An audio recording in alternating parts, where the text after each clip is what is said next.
चलें जी, हम दोबारा से कंटिन्यू कर रहे हैं। हमारे पास पॉइंट नंबर 147 था। पॉइंट नंबर 147 में था कि एनाइन गैप जो सा होता है that is the difference between the measured cations and the measured anions. ठीक है, तो ये या तो हम पोटेशियम के बगैर ले सकते हैं, पोटेशियम के साथ ले सकते हैं। अगर पोटेशियम के बगैर ले रहे हो तो sodium minus chloride plus bicarb आ जाएगा, और अगर आप सोडियम वो पोटेशियम के साथ ले रहे हो तो सोडियम प्लस पोटेशियम आ जाएगा, माइनस क्लोराइड और बाइकार्ब आ जाएगा। Calculate the anion gap.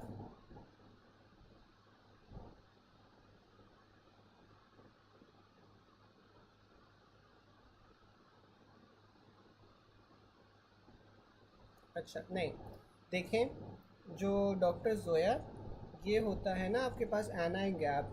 Anion gap होता है difference between the measured cation और मेजर्ड एनाइन। ठीक है, तो डिफरेंस जो सा होता है वो मेजर्ड कैटायन और मेजर्ड एनाइंस का होता है। ठीक है, और इससे हम देख क्या रहे होते हैं, इससे हम देख अनमेजर्ड कैटायंस और एनाइंस को रहे होते हैं, डिफरेंस नहीं होता उनके दरमियान का। ठीक है, क्योंकि अब ये जो एनाइन गैप है ना, बेसिकली आपके पास क्या होता है कि छोटे छोटे कैटायंस और एनाइंस होते हैं जो इतनी ज़्यादा कॉन्सेंट्रेशंस में नहीं होते। ठीक है, अब जो सोडियम पोटेशियम क्लोराइड और बाइकार्ब है ना, ये आपके पास मेजर कैटायंस और मेजर एनाइंस आ जाते हैं। ठीक है, इन्हें आप जौन सा है ब्लड में आराम से आप ये ऑब्ज़र्व कर सकते हो।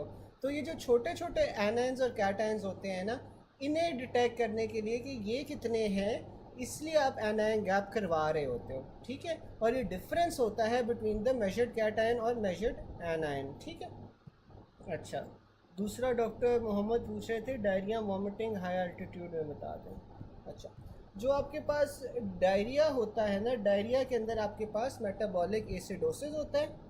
ठीक है, वो वैसे आगे आ तो रहा है। जो डायरिया होता है, डायरिया के अंदर आपके पास मेटाबॉलिक एसिडोसिस होता है विद नॉर्मल एनाइन गैप। ठीक है, और जो आपके पास वॉमिटिंग होती है, वॉमिटिंग के अंदर एल्कलोसिस होता है। और हाई एल्टीट्यूड के अंदर आपके पास, क्योंकि आप हाइपर वेंटिलेट कर रहे होते हो, तो आपके पास इसमें रेस्पिरेटरी एल्कलोसिस होगा। ठीक है, CO2 के लेवल्स आपके पास कम हो जाते हैं। ठीक है,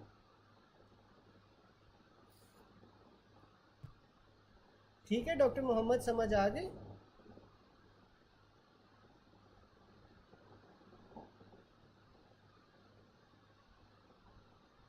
चले आगे।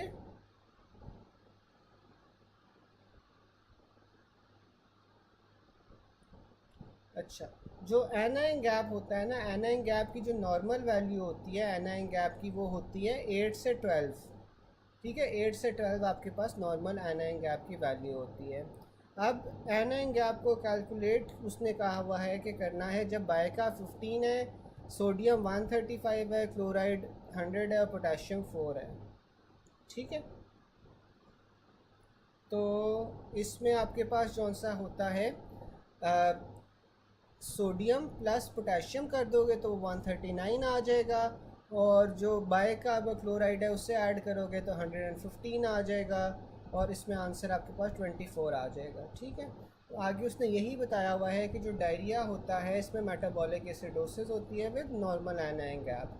फिर हमारे पास रेस्पिरेटरी एसिडोसिस होती है बारबिटूरेट पॉइजनिंग के अंदर। ठीक है, अब जो आपके पास बारबिटूरेट्स हैं वो क्या करते हैं, बारबिटूरेट्स आपके पास रेस्पिरेटरी सिस्टम को स्लो कर देते हैं। ठीक है ना, आप हाइपो वेंटिलेट करते हो, तो जब आप हाइपो वेंटिलेट करोगे तो अंदर CO2 जमा होना शुरू हो जाएगी। जब CO2 जमा होना शुरू हो जाएगी तो तब आपके पास रेस्पिरेटरी एसिडोसिस आ जाएगा। ठीक है, ऑन द कॉन्ट्ररी, जिस तरह आप पूछ रहे थे कि हाई एल्टीट्यूड में क्या होता है, ऑक्सीजन की कमी होती है, तो आप हाइपर वेंटिलेट करते हो। हाइपर वेंटिलेट करोगे तो CO2 बाहर जाएगा, तो उस वजह से आपके पास फिर रेस्पिरेटरी अल्कलोसिस हो जाएगा। ठीक है, चलो फिर उसके बाद हमारे पास आ जाता है एनाइन गैप ग्रेटर देन 12 और नॉर्मल एनाइन गैप आपके पास मेटाबॉलिक एसिडोसिस। ठीक है, अब जो metabolic acidosis with increase anion gap होते हैं ना, उसका निमोनिक है मड पाइल्स। M से मेथनॉल, U से यूरिया, D से diabetic ketoacidosis, propylene glycol, iron tablets या isoniazid, lactic acidosis, ethylene glycol और सैलिसाइलेट्स, ये आपके पास increase anion gap metabolic acidosis करवा रहे होते हैं। ठीक है, जबकि जो नॉर्मल एनाइन गैप वाले एसिडोसिस है, मेटाबॉलिक एसिडोसिस, उसका निमोनिक है 4 डैश। इसमें आपके पास कार्बोनिक एनहाइड्रेज इनहिबिटर्स आ जाएंगे, हाइपर एलिमेंटेशन आ जाएगी। हाइपर एलिमेंटेशन उम्मीद है आप लोगों को पता होगा कि क्या होता है कि जब आप खाना वेंस के थ्रू दे रहे होते हो। फिर एडिसन्स डिजीज़ आ जाती है, रीनल ट्यूबुलर एसिडोसिस आ जाता है, डायरिया, एसिटाजोलामाइड, स्पाइरोनोलैक्टोन और सेलाइन इन्फ्यूजन्स। ये आपके पास normal anion gap metabolic acidosis करवा रहे होते हैं। फिर आपके पास मेटाबॉलिक अल्कलोसिस आ जाता है, जो लूप डायोरेटिक्स होते हैं। लूप डायोरेटिक्स आपके पास मेटाबॉलिक अल्कलोसिस करवा रहे होते हैं, क्योंकि ये हाइड्रोजन जौन सा होता है यूरिन के थ्रू निकाल रहे होते हैं। वॉमिटिंग में, जैसे अभी आप पूछ रहे थे कि वॉमिटिंग के अंदर मेटाबॉलिक अल्कलोसिस होती है, हाइपरेमेसिस ग्रेविडम में मेटाबॉलिक अल्कलोसिस होगी। अगर आप एंटासिड्स यूज़ कर रहे हो तो एंटासिड्स का काम ही ये है कि वो हाइड्रोजन आयंस को कम करते हैं, तो तब मेटाबॉलिक अल्कलोसिस होगी। हाइपर एल्डोस्टेरोनिज्म में भी एल्डोस्टेरोन का क्या काम होता है कि वो हाइड्रोजन आयंस को सिक्रीट करता है, तो उसमें भी आपके पास मेटाबॉलिक अल्कलोसिस हो जाएगी। फिर रेस्पिरेटरी एसिडोसिस आ जाता है, अगर आपके पास एयरवे कोई ऑब्स्ट्रक्शन हुई हुई है, ठीक है, जैसे क्रॉनिक ऑब्स्ट्रक्टिव पल्मोनरी डिजीज़ है, COPD है, तो उसके अंदर आपके पास CO2 के लेवल ज़्यादा हो जाएंगे, तो रेस्पिरेटरी एसिडोसिस होगी। साथ में acute lung injury, chronic lung disease, sedatives या ओपियोइड्स और रेस्पिरेटरी मसल्स की अगर वीकनेस है, तो सारों में आपके पास रेस्पिरेटरी अल्कलोसिस होगी, एसिडोसिस होगी। रेस्पिरेटरी अल्कलोसिस आपके पास कब होती है? हिस्टीरिया में, हाइपोक्सिया में, और साथ में सैलिसाइलेट्स की अर्ली पॉइजनिंग में आपके पास रेस्पिरेटरी अल्कलोसिस होती है, जबकि लेट पॉइजनिंग में आपके पास मेटाबॉलिक एसिडोसिस होती है विद नॉर्मल एनाइन गैप। फिर ट्यूमर्स आ गए, पल्मोनरी एम्बोलिज्म आ गए, सारों में आपके पास रेस्पिरेटरी अल्कलोसिस हो रही होती है। हाइपरेमेसिस ग्राविडम या वॉमिटिंग के अंदर मेटाबॉलिक अल्कलोसिस होती है। मेटाबॉलिक अल्कलोसिस आपके पास कहाँ पे होता है? हाइपर एल्डोस्टेरोनिज्म में। हाइपरेमेसिस ग्रेविडम मेटाबॉलिक अल्कलोसिस आपके पास क्या आउटकम होगा? हाइपोकलीमिया होगा इसमें। हाइपरक्लोरीमिक मेटाबॉलिक एसिडोसिस एसिटाजोलामाइड आपके पास करवा रहा होता है। Respiratory acidosis occurs in body during drowning. तो जो ड्राउनिंग का आप पूछ रहे थे, ड्राउनिंग में आपके पास क्या होता है? रेस्पिरेटरी एसिडोसिस होता है। इसी तरह एस्थमा के अंदर भी आपके पास रेस्पिरेटरी एसिडोसिस होता है, ठीक है। डायरिया में मेटाबॉलिक एसिडोसिस होगा। Acidosis with normal anion gap आपके पास इसमें क्या आ जाते हैं? कार्बोनिक एनहाइड्रेज इनहिबिटर्स आ जाते हैं, जैसे कि एसिटाजोलामाइड हो गया। Child with metabolic acidosis and plasma 2.5, तो ये आपके पास DKA का सिनेरियो है। फिर metabolic acidosis is due to excessive use of carbonic anhydrase inhibitors. A patient after taking an analgesic overdose experience hyperventilation, tachycardia and metabolic acidosis। तो आपके पास इसमें क्या ड्रग है? एसिटाइल सैलिसाइलिक है, ठीक है। यहाँ तक यार किसी को कोई चीज़ ना समझ आई हो? यहाँ तक किसी को कोई चीज़ ना समझ आई हो?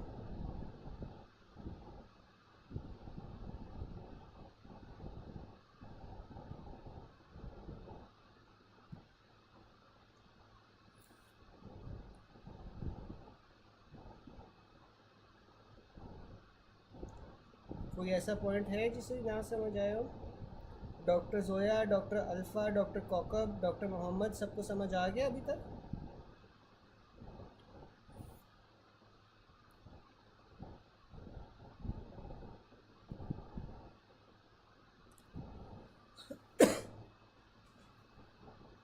अच्छा, फिर आपके पास आ जाती है टाइप 2 ट्यूबुलर एसिडोसिस। आपके पास क्यों होती है? डिफेक्ट होता है इसमें बायकार्ब रीअब्जॉर्प्शन का। अब आपके पास टाइप 1, टाइप 2 और टाइप 4 रीनल ट्यूबुलर एसिडोसिस आ जाते हैं, ठीक है। सबसे पहले ना हम टाइप 2 देख लेते हैं। टाइप 2 देख लेते हैं। टाइप 2 के अंदर क्या होगा? PCT के अंदर डिफेक्ट होगा 2 ऑफ फॉर बायकार्ब रीअब्जॉर्प्शन, ठीक है। तो अब PCT के अंदर डिफेक्ट हो रहा है, आपके पास बायकार्ब आयंस जौन से ना वो रीअब्जॉर्ब नहीं हो पा रहे। तो अगर आपके पास बायकार्ब आयंस जौन से हैं उनकी रीअब्जॉर्प्शन नहीं होती, तो जो यूरिन pH होगा, यूरिन pH क्या होगा? लेस देन 5.5 होगा, ठीक है। और साथ में आपको हाइपोकलीमिया मिलेगा। और इसमें आपके पास जो कॉजेज़ आ जाती हैं वो फेंकोनी सिंड्रोम आ जाता है, कार्बोनिक एनहाइड्रेज इनहिबिटर्स आ जाते हैं, ठीक है। फिर आपके पास जौन सा होता है रीनल ट्यूबुलर एसिडोसिस टाइप 1 होता है। Renal type tubular acidosis type 1 में क्या होता है? Defect in ability of alpha intercalated cells to secrete hydrogen ions, ठीक है। तो जो टाइप 1 होता है उसमें क्या होता है कि अल्फ़ा इंटरकलेटेड सेल्स जो से होते हैं वो हाइड्रोजन आयंस को सिक्रीट नहीं कर पाते। तो जब वो हाइड्रोजन आयंस को सिक्रीट नहीं कर पाएंगे तो आपके पास बाइकार्ब्स भी नहीं बनेंगे। इसमें यूरिन का पीएच जौन सा होता है वो ग्रेटर देन 5.5 हो जाता है, साथ में हाइपोकलीमिया आपको मिलेगा। इसमें आपके पास कॉजेज़ में एम्फोटेरिसिन बी टॉक्सिसिटी आ जाती हैं, साथ में आपके पास कंजेनिटल अबनॉर्मलिटीज़ आ जाती हैं ऑफ द यूरिनरी ट्रैक्ट। फिर आपके पास रीनल ट्यूबुलर एसिडोसिस टाइप 4 होता है। रीनल ट्यूबुलर एसिडोसिस टाइप 4 के अंदर आपके पास क्या होता है कि एल्डोस्टेरॉन की प्रोडक्शन जो सी है वो कम हो जाती है। जब एल्डोस्टेरॉन की प्रोडक्शन कम होगी तो दैट विल रिजल्ट इन हाइपरकलीमिया। ठीक है, इसमें आपके पास डिक्रीज्ड अमोनिया सिंथेसिस होती है इन द पीसीटी, और इस वजह से आपके पास जो बाइका वो अमोनियम होती है, अमोनियम की सिक्रीशन एक्सक्रीशन कम हो जाती है। इसमें जो यूरिन का पीएच है वो लेस देन 5.5 होता है और इसमें आपको हाइपरकलीमिया मिलता है। टाइप 1 और टाइप 2 के अंदर हाइपोकलीमिया था, इसमें हाइपरकलीमिया होता है। फिर आपके पास इसमें कॉजेज़ में diabetes, S inhibitors, angiotensin receptor blockers और एनसेड्स आ जाती हैं।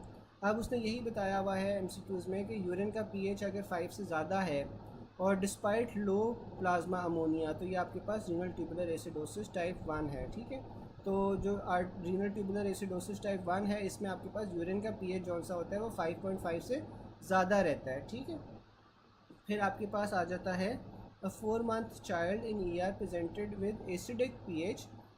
सोडियम आपके पास 145 है, पोटेशियम आपके पास कम है, हाइपोकलीमिया हुआ है। डायग्नोसिस क्या है? रीनल ट्यूबुलर नेक्रोसिस है। ठीक है, तो अब मुझे कोई बता सकता है कि इसमें पोटेशियम कम है, साथ में आपके पास एसिडिक पीएच है किसका?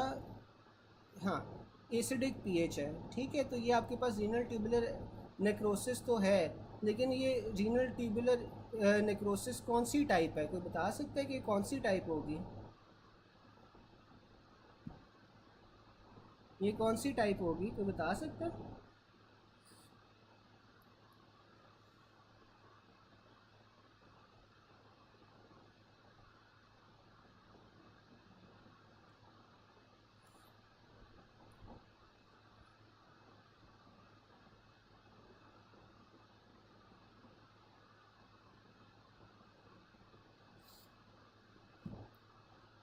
गाइस क्या हो गया? मैंने काफ़ी डिटेल से करवाया हुआ है, कोई नहीं बता सकता?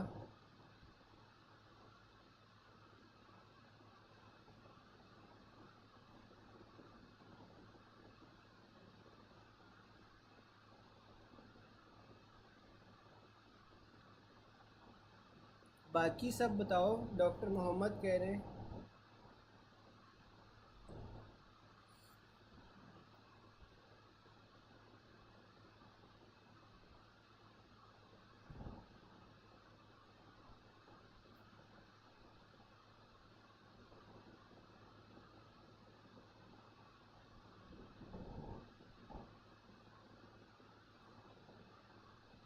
देखें, टाइप 3 तो कोई होती नहीं है ना, टाइप 1, 2 और 4 होती हैं।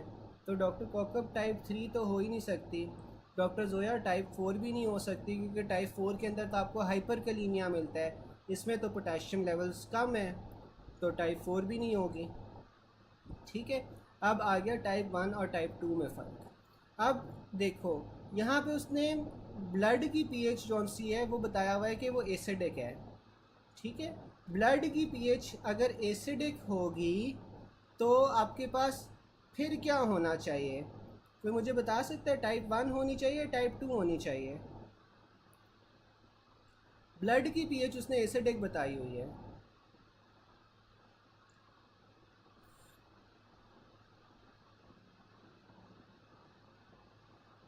टाइप 4 तो नहीं हो सकता ना, टाइप 4 आप निकाल दो। अब ब्लड की पीएच उसने जौन सा है वो एसिडिक बताई हुई है, तो तब आप क्या कहते हो कि क्या होना चाहिए?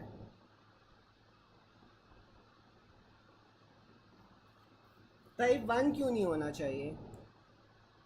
क्योंकि देखो, आपके पास अगर सारा का सारा एसिड जौन सा है वो ब्लड में आ गया है तो यूरिन का पीएच क्या होगा? यूरिन का पीएच तो ज़्यादा हो जाएगा ना, तो ये फिर टाइप 1 होनी चाहिए। ठीक है,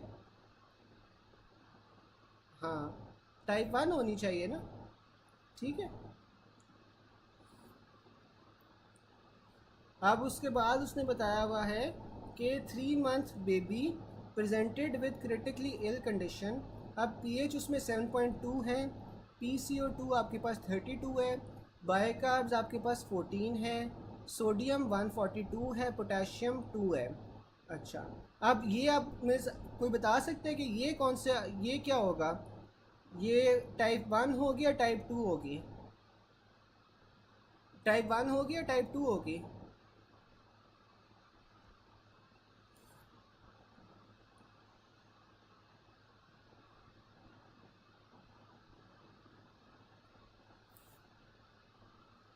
टाइप 1 ही होगी ना, क्योंकि इसमें भी देखो कि आपके पास पीएच जौन सा है ब्लड का वो कम हुआ हुआ है।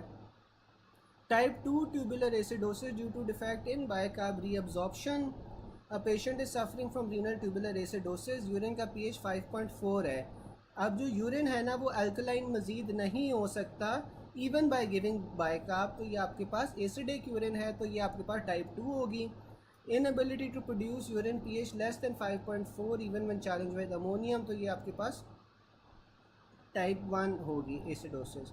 फिर आपके पास आ रहा है अक्यूट ट्यूबुलर नेक्रोसिस टाइप 4 में आपके पास हाइपरकलीमिया होता है, most likely regarding acute tubular acidosis, तो इसमें आपके पास हाइपोकलीमिया होगा। Acidosis is usually associated with hyperkalaemia but renal tubular acidosis is associated with hypokalaemia. Only type 4 renal tubular acidosis is associated with hyperkalaemia. फिर आपके पास यार अब्जॉर्प्शन आ रही है, जो आपके पास सोडियम क्लोराइड है, सोडियम क्लोराइड की सबसे ज़्यादा अब्जॉर्प्शन आपके पास अर्ली पीसीटी में होती है, absorb 67% of sodium and water. Late PCT में आपके पास सोडियम क्लोराइड का को ट्रांसपोर्टर होता है। Site of glomerular tubular balance, it means that even if GFR increases, लेकिन आपके पास जो फ्रैक्शन है of the reabsorb sodium chloride वो 67% ही रहती है। फिर आपके पास लूप ऑफ हेनले आ जाता है। जो लूप ऑफ हेनले है इसमें आपके पास 25% of the filtered sodium is reabsorb. इसमें आपके पास थिक असेंडिंग लिम्ब में जौन सा होता है वो इम्परमिएबल होता है टू वाटर, इसलिए आप इसे डाइल्यूटिंग सेगमेंट भी कहते हो। फिर आपके पास डिस्टल ट्यूब्यूल और कलेक्टिंग डक्ट्स आ जाते हैं, इसमें टोटल 8% ऑफ द सोडियम आपके पास रीअब्जॉर्ब होता है। जो अर्ली डिस्टल ट्यूब्यूल है वो आपके पास इम्परमिएबल होता है to water just like the thick ascending loop. और जो लेट डिस्टल ट्यूब्यूल है और कलेक्टिंग डक्ट्स है इसमें आपके पास प्रिंसिपल सेल्स होते हैं, अल्फा इंटरकलेटेड सेल्स होते हैं। जो प्रिंसिपल सेल्स होते हैं वो सोडियम और वाटर को रीअब्जॉर्ब कर रहे होते हैं, जबकि पोटेशियम को सिक्रीट कर रहे होते हैं। जो अल्फा इंटरकलेटेड सेल्स हैं वो हाइड्रोजन को सिक्रीट कर रहे होते हैं, पोटेशियम को जौन सा होता है वो रीअब्जॉर्ब कर रहे होते हैं बाय हाइड्रोजन पोटेशियम ATPase। फिर आपके पास पोटेशियम आ जाता है। पोटेशियम जौन सा होता है 67% of the filter potassium along with sodium and water, तो पोटेशियम भी 67% ही वो अब्जॉर्ब होता है पीसीटी के अंदर। रिमेनिंग 20% जौन सा होता है वो फिल्टर होता है by the sodium potassium 2 chloride को ट्रांसपोर्टर। और जो आपके पास डिस्टल ट्यूब्यूल है और कलेक्टिंग डक्ट्स है, यहाँ पे डिपेंड करता है पोटेशियम की इनटेक के ऊपर। अगर आपके पास लो पोटेशियम डाइट है तो आपके पास पोटेशियम रीअब्जॉर्ब हो जाएगा by the hydrogen potassium ATPase in the alpha intercalated cells. अगर आपके पास हाई पोटेशियम है तो इसमें आपके पास प्रिंसिपल सेल्स पोटेशियम को सिक्रीट कर देंगे। जो यूरिया है वो 50% रीअब्जॉर्ब होता है पीसीटी के अंदर। और जो लूप ऑफ हेनले होता है उसके अंदर कोई सिक्रीशन नहीं होती, सिक्रीशन होती है। और जो आपके पास डिस्टल ट्यूब्यूल और कलेक्टिंग डक्ट्स है वो इम्परमिएबल होते हैं यूरिया के लिए। इसी तरह फॉस्फेट की 85% रीअब्जॉर्प्शन होती है पीसीटी में। और फिर आपके पास जो लूप ऑफ हेनले होता है वहाँ पे कोई अब्जॉर्प्शन नहीं होती है और डिस्टल ट्यूब्यूल में भी कोई अब्जॉर्प्शन नहीं होती। ठीक है, फिर आपके पास पीसीटी और वाटर आ जाता है। अब उसने ये बताया हुआ रिगार्डिंग नेफ्रॉन, आपके पास सबसे ज़्यादा जो माइक्रोवेलाए होते हैं, माइक्रोवेलाए आपके पास सबसे ज़्यादा पीसीटी के अंदर होते हैं। In dehydration water mainly absorb by PCT. फिर आ जाता है प्रेजेंस हो या एब्सेंस हो ADH की, वाटर में सबसे ज़्यादा मैक्सिमम पीसीटी के अंदर ही रीअब्जॉर्ब होना है। Which part of the kidney does 60 to 80% of filter water gets reabsorb, तो आपके पास वो पीसीटी आ जाता है। वुमेन में हेमरेज है तो पीसीटी सबसे ज़्यादा रीअब्जॉर्प्शन कर रहा है, इसलिए हेमरेज में सबसे ज़्यादा इफेक्ट भी पीसीटी ही होता है। फिर आपके पास ग्लूकोज आ जाती है, which of the following is absorb maximum from PCT, तो आपके पास सबसे ज़्यादा जो मैक्सिमम रीअब्जॉर्प्शन हो रही होती है वो ग्लूकोज की हो रही होती है पीसीटी में। जितना ग्लूकोज आपके पास होता है सारा का सारा रीअब्जॉर्ब हो जाता है। ठीक है, glucose are absorbed in PCT by secondary active transport. Absorb कैसे होता है? सेकेंडरी एक्टिव ट्रांसपोर्ट से ही एब्जॉर्ब हो रहा होता है। Most glucose and amino acid absorption occurs in the nephron region. कौन सा होता है? पीसीटी होता है।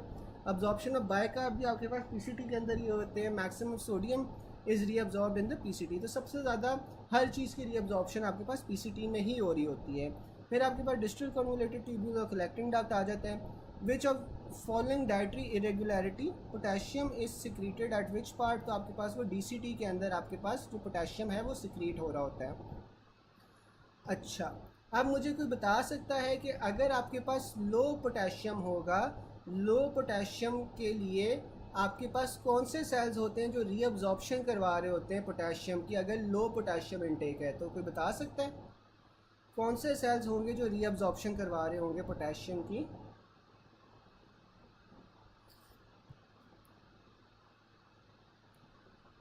अभी पढ़े।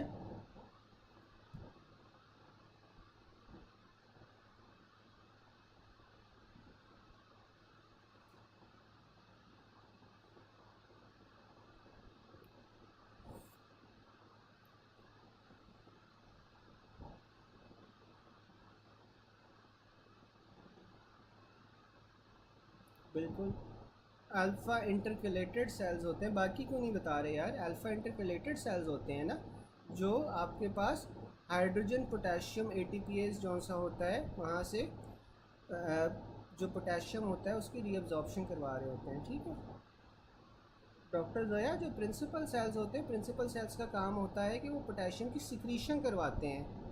ठीक है, जो प्रिंसिपल सेल्स होते हैं वो पोटेशियम की सिक्रीशन करवाते हैं। ठीक है ना, जो प्रिंसिपल सेल्स हैं, प्रिंसिपल सेल्स ने सोडियम और वाटर की जौन से रीअब्जॉर्प्शन करवानी है, पोटेशियम की जौन से वो सिक्रीशन करवाते हैं। ठीक है ना।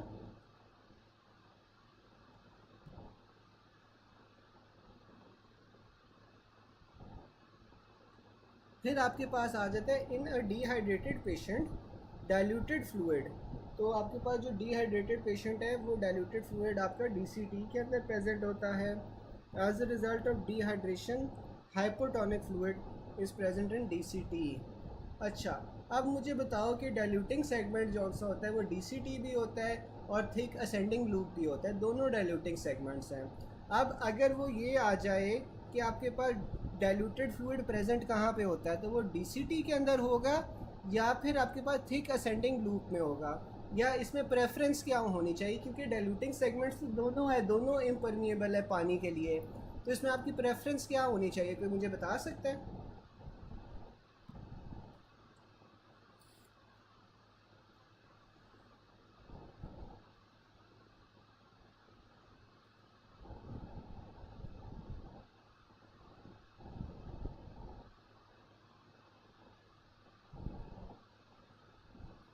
बाकी सब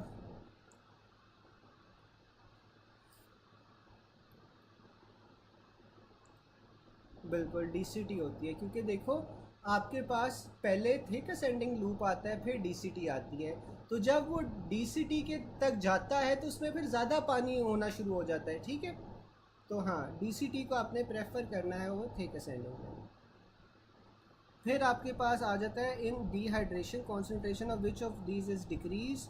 तो आपके पास प्योर वाटर की जो कॉन्सेंट्रेशन होगी वो कम हो जाएगी। Hydrogen secretion from PCT in exchange for ammonia. A person has 1.5 ml 5 liter hemorrhage and decreased GFR urine output. Which of the following will help in returning GFR to normal? तो आपके पास DCT होता है क्योंकि ये diluting segment होता है। A person has lost blood, he had decreased GFR and urinary output. The part of renal tubules most involved in bringing back the GFR आपके पास वो DCT होता है। अब हिस्टोलॉजी के कोई पॉइंट्स आ रहे हैं कि आपके पास पीसीटी के अंदर ब्रश बॉर्डर्स होते हैं, डीसीटी में आपके पास ब्रश बॉर्डर्स नहीं होते हैं। लूप ऑफ हेनले में आपके पास फ्लैटेंड सेल्स होते हैं। ठीक है, फिर आपके पास आ रहा है segment impermeable to water in nephron. तो आपके पास वो thick ascending loop of Henle होता है। अ चाइल्ड हैविंग 6 ग्राम पर डेसीलीटर प्रोटीन यूरिया, तो आपके पास बेसमेंट मेम्ब्रेन डिफेक्ट होगा। ट्यूबुलर फ्लूइड का आपके पास लो पीएच होता है। Then PCT due to more hydrogen ions are secreted in DCT. ठीक है, तो आपके पास डीसीटी का जो पीएच होता है वो कम होता है देन पीसीटी, क्योंकि वहाँ पे हाइड्रोजन आयन की सिक्रीशन हो रही होती है। यहाँ तक यार किसी को कोई बात नहीं समझ आई तो बताओ। यहाँ तक किसी को कोई बात ना समझ आई हो तो बताओ।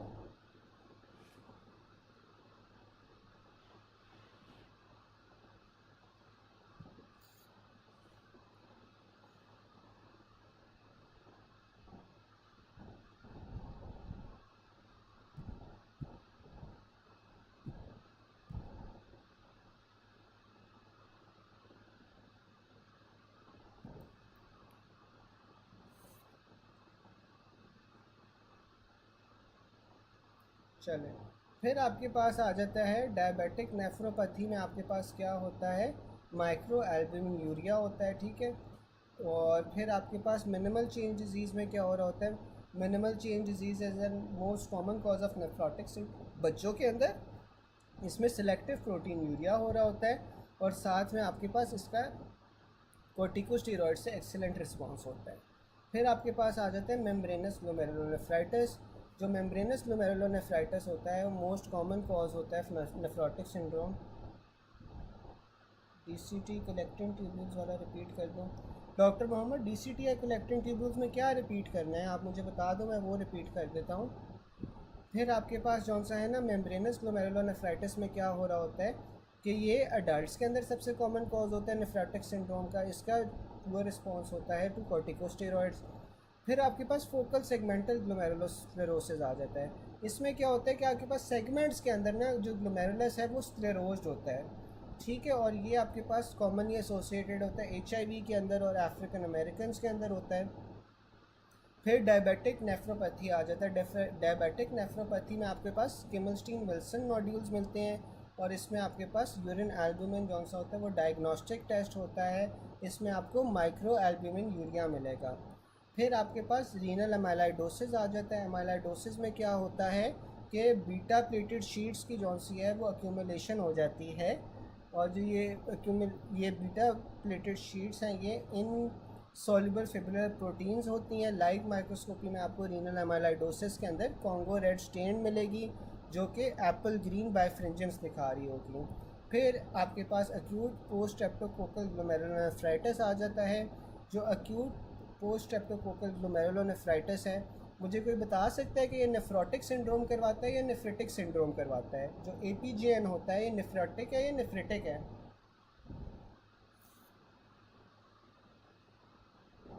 APJN जो सा होता है वो नेफ्रोटिक होता है या नेफ्रिटिक होता है?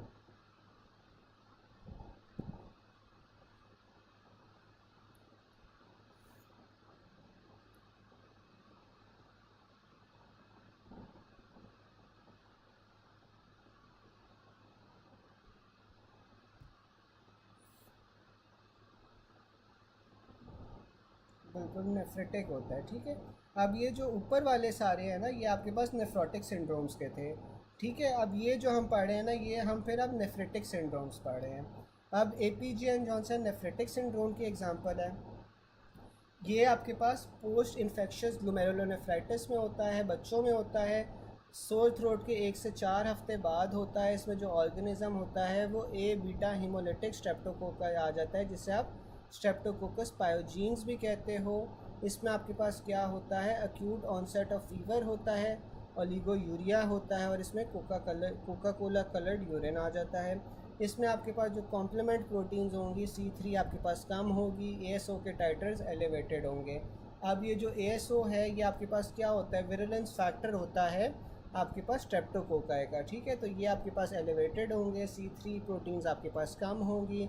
फिर आपके पास रैपिड प्रोग्रेसिव क्रिसेंट्रिक ग्लोमेरुलोनेफ्राइटिस आ जाता है। इसमें आपके पास क्रेसेंट शेप ग्लोमेरुलोनेफ्राइटिस होगा। इसमें आपके पास या तो गुड पास्चर आ जाता है या वैगनर्स आ जाता है। जो गुड पास्चर है इसमें आपके पास एंटीबॉडीज़ बनती हैं against the GBM and the alveolar basement membrane. इसमें IgG डिपॉजिट्स होते हैं जो आपको रीनल बायोप्सी में मिलेंगे।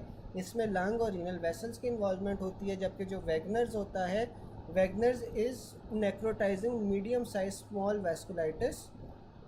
Vessel vasculitis. इसमें आपके पास अपर रेस्पिरेटरी ट्रैक्ट और साथ में रीनल वेसल्स इन्वॉल्व हो रही होती हैं। फिर आपके पास IgA नेफ्रोपैथी आ जाती है, जिसे आप बर्जर्स डिजीज़ भी कहते हो। अब जो IgA नेफ्रोपैथी है, इसमें भी आपके पास अपर रेस्पिरेटरी ट्रैक्ट इन्फेक्शन या GI इन्फेक्शन के 1 से 2 दिन बाद ना आपके पास रिकरेंट हीमोट्यूरिया हो रहा होता है।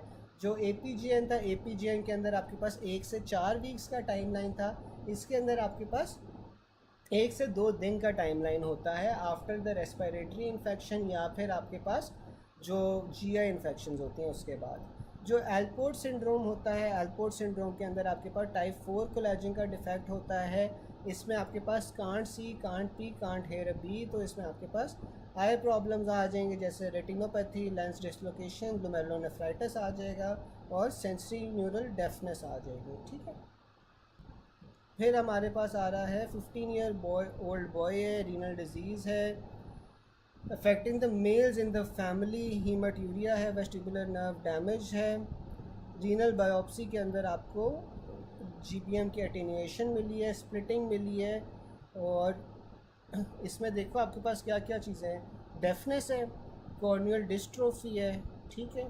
तो ये आपके पास can't see, can't pee, can't hear B, तो ये एल्पोर्ट सिंड्रोम होगा। और जो एल्पोर्ट सिंड्रोम होता है नॉर्मली आपके पास मेल्स को इफेक्ट कर रहा होता है, इसमें टाइप 4 कोलेजन का डिफेक्ट होता है। ठीक है।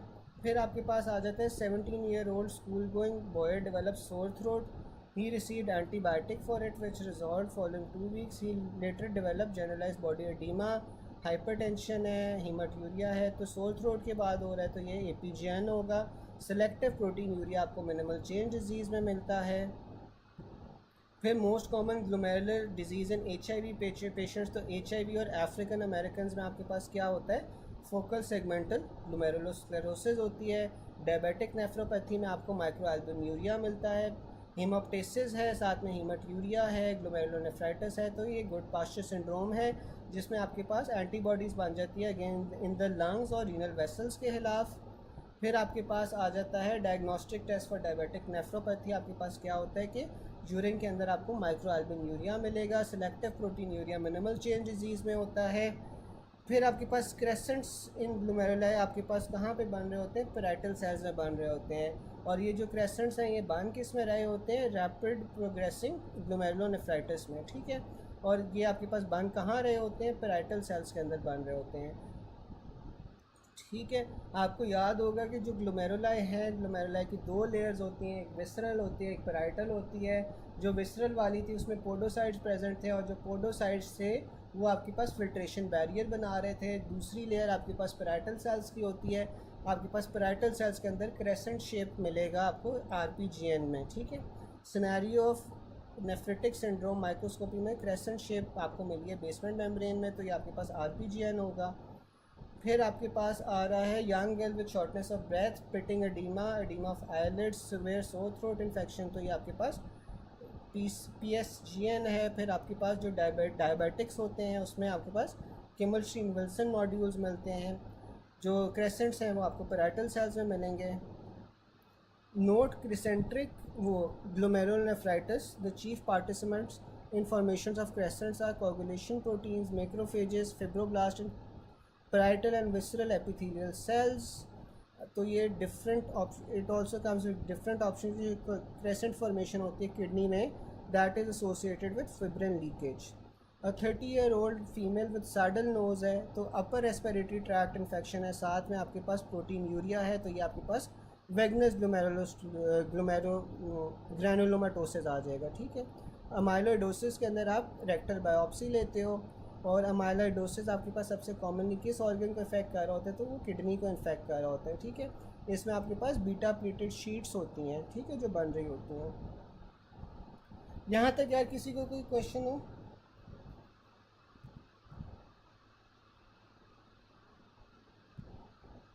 IgA नेफ्रोपैथी, जी IgA नेफ्रोपैथी में ना आपके पास चंद दिनों की हिस्ट्री होगी, 1 से 2 दिन की हिस्ट्री हो सकती है, 2 दिन से ज़्यादा भी हो सकती है, लेकिन 1 हफ्ते से कम होगी। ठीक है। तो 1 वीक से कम होगी तो आपने फिर IgA नेफ्रोपैथी चूज़ करना है। अगर आपके पास 1 से 4 वीक्स के ड्यूरेशन दिया हुआ है तो फिर आपने जौन सा है ना वो PSGN चूज़ करना है। ठीक है। और किसी को यार कोई क्वेश्चन हो यहाँ तक?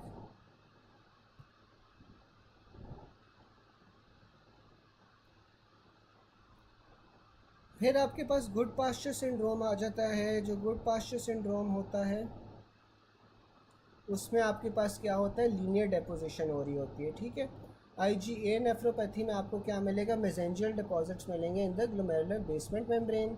आईजीएम और C3 डिपॉजिट्स आपको फोकल सेगमेंटल ग्लोमेरुलोस्क्लेरोसिस में मिलते हैं। लीनियर डेपोजिशन आपको गुड पास्चर में मिलती है। सब एपिथेलियल हम्प्स जो हैं वो आपको पोस्ट स्ट्रेप्टोकोकल ग्लोमेरुलोनेफ्राइटिस में मिलते हैं। जो आपके पास सब एंडोथीलियल डिपॉजिट्स होते हैं ये आपके पास एसएलई और ग्लोमेरुलो प्रोलिफरेटिव मेम्ब्रेनो ग्लोमेरुलोनेफ्राइटिस पे आपको मिलते हैं। स्पाइक एंड डोम अपीयरेंस आपके पास मेम्ब्रेनस ग्लोमेरुलोनेफ्राइटिस में आती है। Selective protein urea minimal change disease में होगा। आईजीए नेफ्रोपैथी में आपके पास क्या हो रहा होता है, जो मेसेंजियल मैट्रिक्स होता है ना वो आपके पास इंक्रीज़ हो रहा होता है, क्योंकि जो मेसेंजियल डिपॉजिट्स होना शुरू हो जाते हैं in the glomerular basement membrane. फिर आपके पास जो पोस्ट स्ट्रेप्टोकोकल ग्लोमेरुलोनेफ्राइटिस होता है इसमें आपके पास सब एपिथेलियल डिपॉजिट्स होते हैं, ठीक है। सब एपिथेलियल डिपॉजिट्स आपके पास पोस्ट स्ट्रेप्टोकोकल ग्लोमेरुलोनेफ्राइटिस में होते हैं। अच्छा, मुझे कोई बता सकता है कि जो सब एंडोथीलियल डिपॉजिट्स हैं, सब एंडोथीलियल डिपॉजिट्स आपके पास किस डिजीज़ में मिलेंगे? सब एंडोथीलियल डिपॉजिट्स किस में मिलेंगे?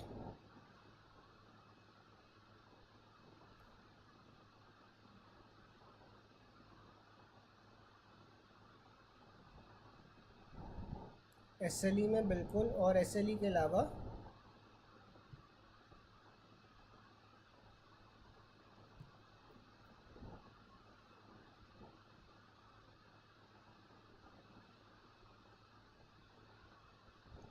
एसएलई के अलावा बिल्कुल डॉक्टर आमीन सही कह रहे हैं कि ये मेम्ब्रेनो प्रोलिफरेटिव ग्लोमेरुलोनेफ्राइटिस में मिलते हैं, ठीक है। फिर आपके पास आ जाता है कि a 7-year-old child was brought to physician with condition of periorbital oedema है, लिथार्जी है। इन्वेस्टिगेशन में आपके पास मैसिव प्रोटीन यूरिया आ रहा है, ठीक है।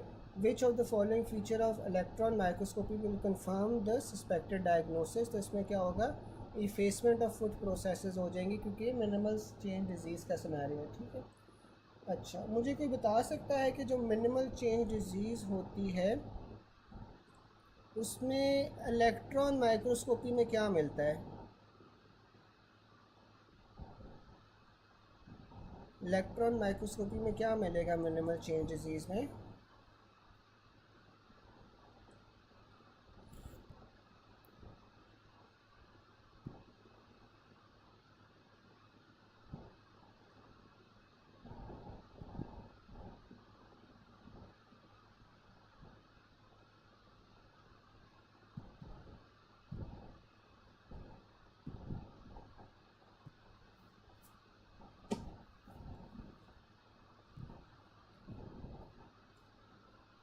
बिल्कुल, इफेसमेंट ऑफ फूड प्रोसेस मिलते हैं, ठीक है। फिर आपके पास आ जाता है proteins normally don't leak out in tubular fluid due to endothelium fenestrated basement membrane आपके पास नेगेटिवली चार्ज होती है। Long process of minimal change disease आपको माइक्रोस्कोपी में क्या मिलेगा, इफेसमेंट ऑफ फूड प्रोसेसेस मिलेंगे। नेफ्रोटिक सिंड्रोम में क्या होता है, नेफ्रोटिक सिंड्रोम में आपके पास बेसमेंट मेम्ब्रेन का डैमेज होता है और हाइपोएल्बुमिनीमिया मिलता है, ठीक है। फिर आपके पास आ जाता है आईजीए नेफ्रोपैथी में आपके पास क्या होता है कि मेसेंजियल डिपॉजिट्स होना शुरू हो जाते हैं in the basement membrane. Albumin, RBC cast और सेल इन यूरिन आपको मिल रहा है, तो आपके पास डैमेज कहाँ पे हुआ है, ग्लोमेरुलस पे हुआ है, ठीक है। लेट मी सी कितना रह गया है।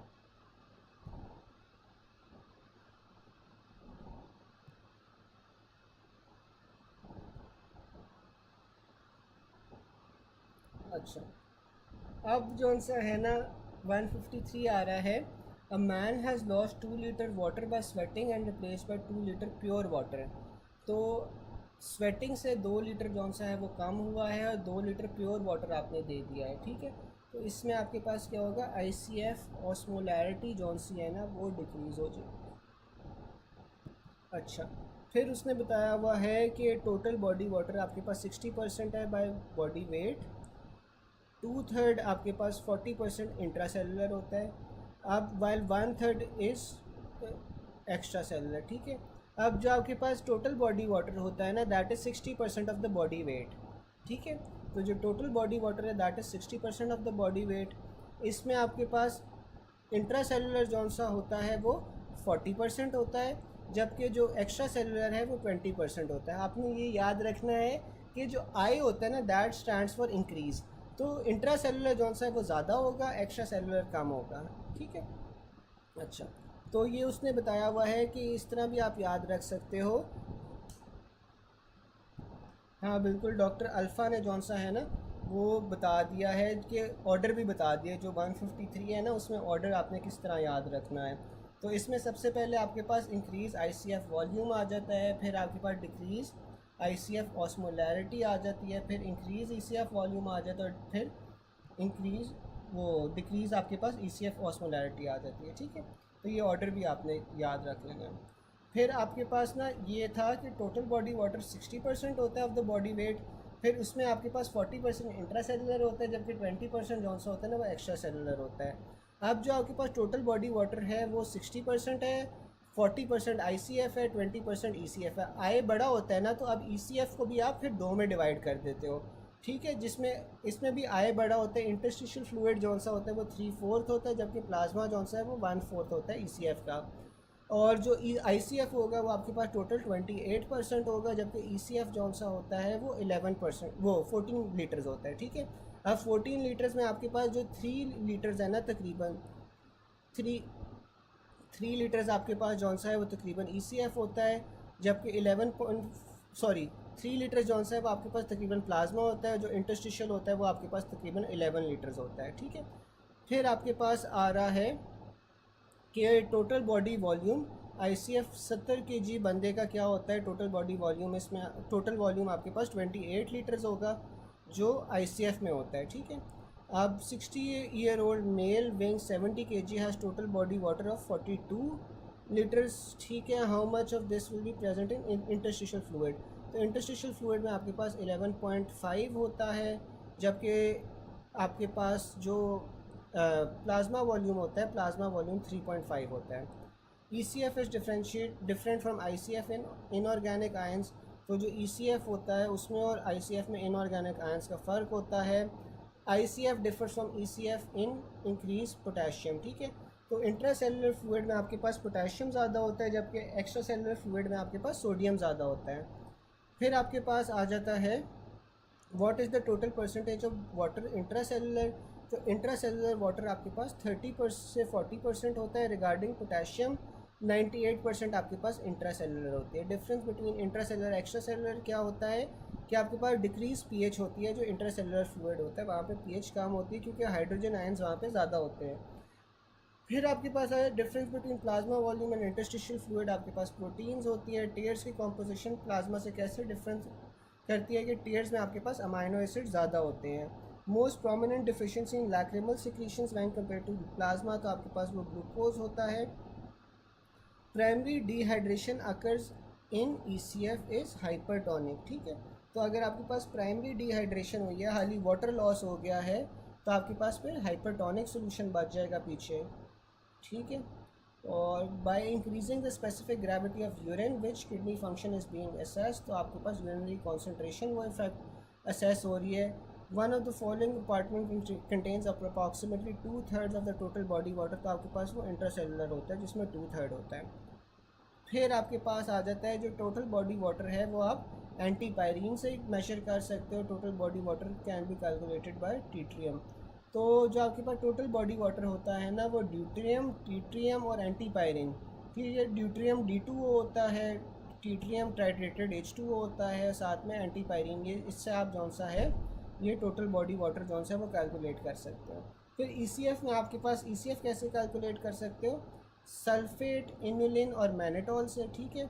ये आप मिस या सिम से याद रख सकते हो कि आपके पास जो ECF होता है वो आपके पास सल्फेट, इनुलिन और मैनेटॉल से कैलकुलेट हो सकता है। जो आपके पास प्लाज्मा का जो पार्ट होता है ऑफ द ECF जो 1/4 बना रहा होता है वो आप राइजा और इवंस ब्लू से मेजर कर सकते हैं। जबकि जो इंटरस्टिशियल फ्लूइड है जो कि मेजॉरिटी ऑफ ECF बना रहा होता है वो आपने किस तरह मेजर करना है कि ECF जो आपने सिम या मिस से कैलकुलेट किया था माइनस जो प्लाज्मा वॉल्यूम आपने राइजा या फिर इवन फ्लू से कैलकुलेट किया था, दोनों को माइनस कर दोगे। आईसीएफ जो सा होता है वो आप कैसे कैलकुलेट कर सकते हो, तो आईसीएफ के लिए टोटल बॉडी वाटर से आप ईसीएफ माइनस कर दोगे तो आपके पास आईसीएफ आ जाएगा। फिर हमारे पास आ जाता है सॉल्यूशंस। इसमें आपके पास जो क्रिस्टलॉइड सॉल्यूशंस होते हैं ना, वो आपके पास 3 टाइप्स के होते हैं, या तो हाइपरटोनिक हो सकते हैं, हाइपोटोनिक हो सकते हैं, आइसोटोनिक हो सकते हैं। अब जो हाइपरटोनिक सॉल्यूशंस है उसमें आपके पास सोडियम क्लोराइड आ जाता है, ठीक है। अब जो ये हाइपरटोनिक सॉल्यूशन है या सोडियम क्लोराइड है, ये आपने कब देना है, जब आपके पास अक्यूट सिवियर हाइपोनेट्रीमिया होगा, ठीक है। तो उसमें आप 3% सोडियम क्लोराइड दोगे। अब सोडियम क्लोराइड आपके पास क्या करेगा, जो हाइपरटोनिक होगा, इसने सारा का सारा जो इंट्रासेलुलर फ्लूइड है उससे निकल के आपके पास सारा का सारा पानी जौन सा है वो एक्स्ट्रा सेलुलर कंपार्टमेंट में चला जाएगा, ठीक है। क्योंकि जो वाटर होता है वो आपके पास जहाँ पे सोलूट्स की क्वांटिटी ज़्यादा होगी, आप देखो जो आप फ्लूइड दे रहे हो वो एक्स्ट्रा सेलुलर फ्लूइड में दे रहे हो ना, जो बाहर से आप 3% NaCl दे रहे हो वो एक्स्ट्रा सेलुलर फ्लूइड में डायरेक्टली जा रहा है। तो अब एक्स्ट्रा सेलुलर फ्लूइड में क्या हो गया, वो हाइपरटोनिक हो गया है। अब ये हाइपरटोनिक हो गया तो पानी जौन सा है वो ICF से ECF की तरफ जाना शुरू हो जाएगा, इसलिए ECF का वॉल्यूम आपके पास बढ़ जाता है जबकि ICF का वॉल्यूम कम हो जाएगा। फिर आपके पास हाइपरटोनिक सोल्यूशन कब देते हो, अब जो हाइपरटोनिक सोल्यूशन है इसमें हाफ सेलाइन आ जाती है। हाफ सेलाइन में क्या होता है, ये आप कब देते हो, जब आपने फ्री वाटर डेफिसिट को पूरा करना होता है, ठीक है। फ्री वाटर डेफिसिट को पूरा करना होता है तब आप देते हो। ये आपके पास ECF का वॉल्यूम कम कर रहे हैं और ICF का वॉल्यूम ज़्यादा कर रहे हैं। अब अगेन देखो आपने हाइपोटोनिक सोल्यूशन अब दे दिया है। अब हाइपोटोनिक सोल्यूशन जब एक्स्ट्रा सेलुलर फ्लूइड में जाएगा तो इसमें ऑलरेडी पानी की मिकदार ज़्यादा है, तो पानी फिर ECF से ICF के अंदर चला जाएगा, ठीक है ना। फिर आपके पास आइसोटोनिक सॉल्यूशंस आ जाते हैं। आइसोटोनिक में सबसे पहले सोडियम क्लोराइड आ जाता, सॉरी नॉर्मल सलाइन आ जाता है आइसोटोनिक में। आइसोटोनिक में नॉर्मल सलाइन आ रहा है, ये ECF का वॉल्यूम बढ़ाएगा क्योंकि डायरेक्टली ECF में जा रहा है और ICF के अंदर कोई चेंज नहीं करेगा। ये आप फ्लूइड रिससिटेशन में देते हो, फ्लूइड मेंटेनेंस थेरेपी में देते हो।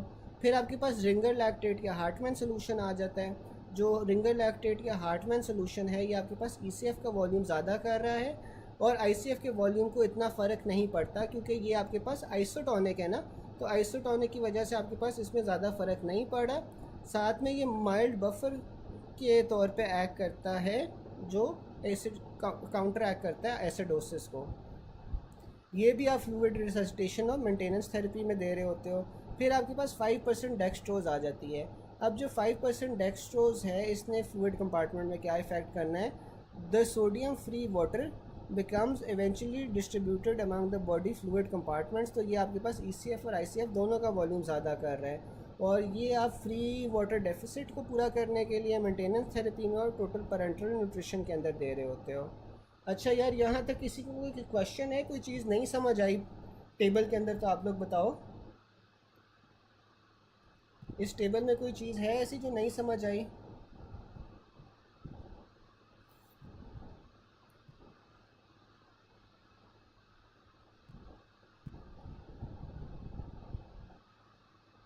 हाइपोटोनिक। अच्छा यार, बाकी बाकी सबको कोई ऐसी चीज़ है जो नहीं समझ आई हुई?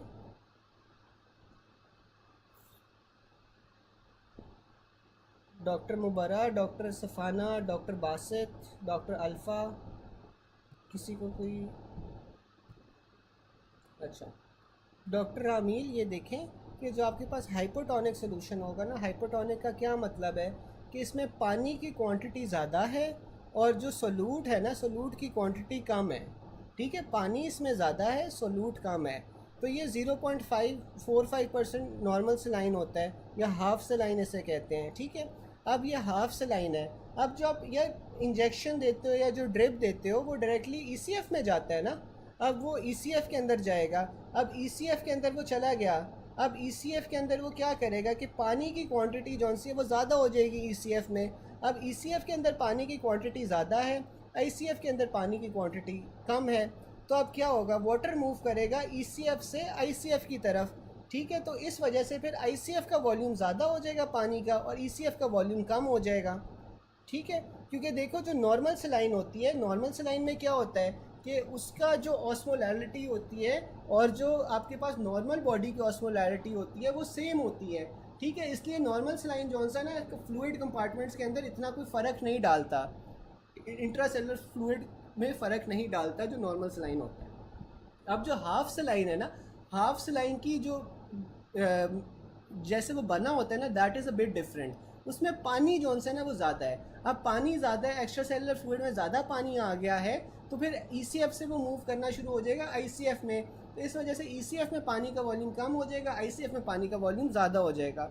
और ये आप फिर कब करते हो, जब फ्री वाटर डेफिसिट को आपने पूरा करना होता है। ठीक है ना। अच्छा, 5% डेक्सट्रोज वाला बता देता हूँ। अब जो आपके पास 5% डेक्सट्रोज वाला है ना, ये है तो आपके पास आइसोटोनिक सोल्यूशन। ठीक है, अब ये है आइसोटोनिक सोल्यूशन, लेकिन अब जो 5% डेक्सट्रोज होता है ना, इसने आपके पास दोनों के अंदर जाके जो है ना दोनों का वॉल्यूम ज़्यादा कर देता है, ईसीएफ का भी और आईसीएफ का भी। ठीक है, इवेंचुअली जो है ना ये दोनों का वॉल्यूम ज़्यादा कर देगा। और ये आपके पास जौन सा होता है, एक तो देखो ना इसमें डेक्सट्रोज है, तो ये डेक्सट्रोज आपके पास पेरेंटल न्यूट्रिशन के अंदर भी काम आता है। और बाकी सारे इसके वही चीज़ें हैं जो आपके पास आइसोटोनिक सोल्यूशन के जौन से है ना वो काम होते हैं कि फ्री वाटर डेफिसिट को पूरा कर रहा है, मेंटेनेंस थेरेपी के अंदर यूज़ हो रहा है। अब आपने अमूमन देखा होगा कि आपके पास जो पेशेंट्स आते हैं ईआर वगैरह में, उन्हें आप क्या देते हो, या तो नॉर्मल सलाइन देते हो या रिंगर देते हो, क्योंकि उसमें आपने जो से फ्लूइड रिससिटेशन करनी होती है, उसका फ्लूइड लॉस हुआ होता है। फ्लूइड रिससिटेट करने के लिए आप नॉर्मल सलाइन या रिंगर दे रहे हो। अगर आपने फ्री वाटर डेफिसिट को पूरा करना है तो तब आप जो सा इसमें डेक्सट्रोज फिर दे सकते हो। ठीक है। Which fluid that is given in primary dehydration initially increases ICF and increases ECF and increases total body water। ठीक है, तो ये आपके पास जौन सा होता है 3% नॉर्मल सलाइन होता है। फिर which of the following is almost equal to plasma osmolarity, तो ये आपके पास नॉर्मल सलाइन होता है। फिर a 50-year-old DK diabetic patient presented to ER with DK since he missed his insulin dose. Labs के अंदर आपको क्या मिल रहा है, रेज ब्लड ग्लूकोज मिल रहा है, पोटेशियम मिल रहा है, और RFT डिरेंज्ड है। लाइकली अप्रोच क्या होती है, इंसुलिन होती है with saline. In pure water depletion the fluid to be administered intravenously is 5% glucose solution. फिर initial fluid to be given to hypovolaemic shock and trauma, आपके पास क्या होता है, नॉर्मल सलाइन आप देते हो 15 to 20%। अगर आपके पास ब्लड लॉस हुआ है तो आपने नॉर्मल सलाइन देनी है। सिवियर डिहाइड्रेशन के अंदर आप 5% डेक्सट्रोज देते हो। प्राइमरी डिहाइड्रेशन में भी आप 5% डेक्सट्रोज देते हो। Fluid of choice in paradoxical aciduria, आपके पास डारो सोल्यूशन आता है। थर्ड स्पेस अगर फ्लूइड लॉस है तो उसमें आपने रिंगर लैक्टेट देनी है। Total body water depletion replace by hypotonic solutions. फिर solution with maximally increased ECF volume, आपके पास क्या होता है, हाइपरटोनिक सेलाइन होता है।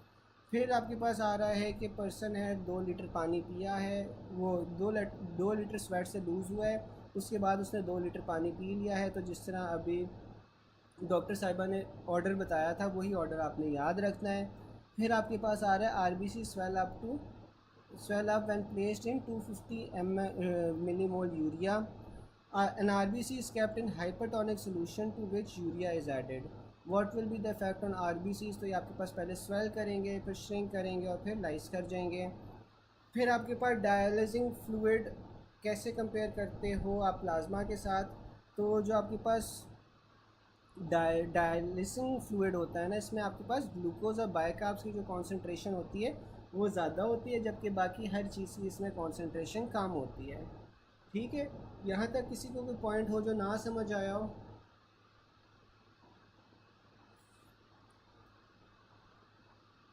यहाँ तक किसी को कोई पॉइंट ना समझ आया हो?